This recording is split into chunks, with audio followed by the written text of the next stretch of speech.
greatest gladiator match in the history of the world. God versus man. Day versus night. Son of Krypton versus Bat of Gotham. Hi folks, I'm Ignacy Vishnevetsky. And I'm Alex Dowd. We're here this week at Deadly Prey Gallery. Welcome to Film Club.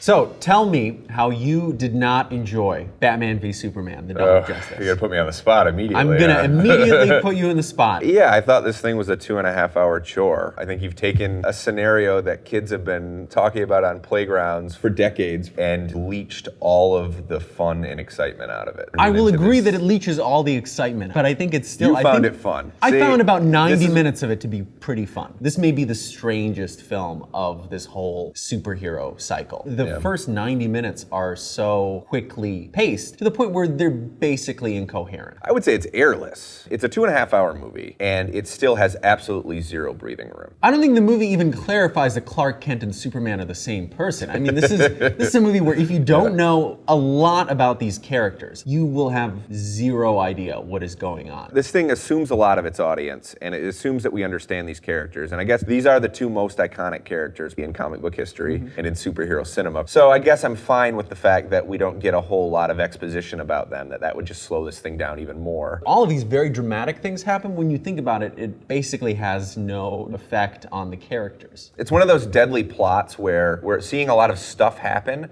but so little of it is of consequence. There's a very strange dream sequence. There are 5 dream sequences in this film, including a dream sequence within a dream sequence. That almost won me over, that very bizarre dream sequence. The one with the Superman Nazis? Yeah, the one that's basically a lost scene from Sucker Punch. The guy clearly has a fascination with fascism, and that pops in here. But for me, as soon as that happened, I was kind of on board with the movie the moment that happened. What do you think about Ben Affleck as Bruce Wayne and/or occasionally Batman? Bruce Wayne / Batman is not the richest role. I don't think we've ever seen somebody playing Batman who's really given him layers. You don't think the Michael Keaton? I thought he did the best as Wayne himself. And I think that he made Wayne sort of a charming screwball leading man, and I think that really worked for the original Batman. I mean, Affleck just glowers through this. Yeah, whenever he puts on the suit, I find him quite boring. But I think as Bruce Wayne, I actually enjoyed him more than, say, Christian Bale. And Bale plays Bruce Wayne as this sort of hollow-eyed, ascetic almost, and you get the sense that all of Bruce Wayne's playboy behavior, all these like trappings of wealth that he has, that's completely a front. That deep down, this guy is a monk. He's performing. Yeah. Whereas with the Ben Affleck version, I feel like you do get, there's a pathology to it. It's very one note, but you get the sense that at a party, when he's like holding a martini glass, he's still the same person as he is in the Batcave staring at a screen. And the Bruce Wayne lifestyle isn't just a front, it's sort of an extension of his broken personality. See, that to me is less interesting than the Bale approach, which is the idea that his alter ego is just a complete facade. That the real Bruce Wayne is Batman at this point. Superman has played with that for years too, the idea that Clark Kent himself is the facade for Superman. And I guess this movie supports that in that Clark Kent never becomes remotely a character. This is not the Clark Kent that we saw in the original 4 films, this kind of bumbling fool. I mean, he barely registers as a person. I mean, he's just a pair of glasses and people shouting assignments at him. He's a very smug Superman. He's a very smug Superman. I mean, he's almost a sociopath. There's a scene in Man of Steel where young Clark saves this bus full of kids from drowning. And his father, the moral compass of the film, basically says to him, maybe you should have let him drown, you're more important. So if you want to connect the dots there, of course we're dealing with a Superman who sees human life as a little bit more expendable. How many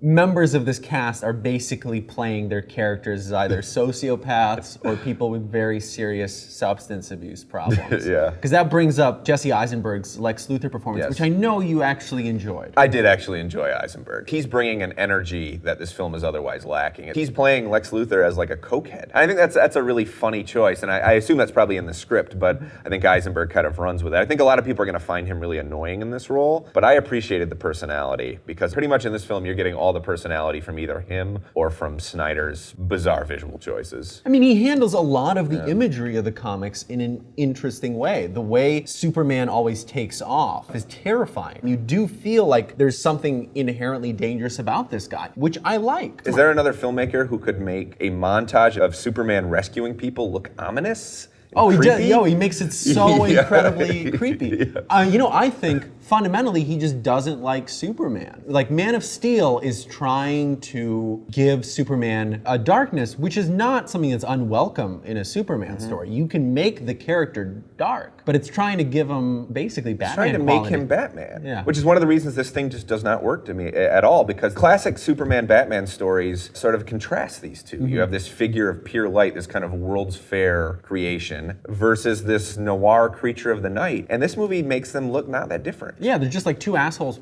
punching each other. Right, I mean, exactly, yeah. And say what you want about Zack Snyder, and I could say a lot of negative things about him, but this is not an anonymous superhero movie. And I appreciate that on some level. You look at this and you don't think that anybody else could have made this. I don't think that rescues it from being boring. Well, I don't think it rescues any Zack Snyder movies from being boring. Most of them Right. are pretty boring. They're very clearly the work of one, I wouldn't even call it a vision. It's a very specific set of tastes and wants, but it never really coheres into a lot. But this I actually enjoyed more than I think almost any of his other films. Really? At least in the section where it's like a demented serial. You have all of these intrigues, and yeah, they don't really add up, and a lot of them are just dropped once they start fighting. It's just moving so breathlessly between these characters, but I find that a little bit endearing, because it makes for such a goofy movie. And you don't. I don't. Why don't you find it? Why aren't you the least bit charmed by the demented quality of this film? I guess because I can't condone something that has such an adolescent premise that basically treats it with this much utter seriousness. Like what, do you want it to be just Snyder like hitting two action figures together? I mean, it that's kind of also is what it that. basically It kind is. of is Well, that. exactly. But it's just so grim and it's so joyless. So let's talk about the climax of this film without giving too much away. Yeah, it's just a digital eyesore, and we're just getting these light shows on top of light shows, but none of it has any weight. There's few striking or iconic images in what is basically an hour-long battle, and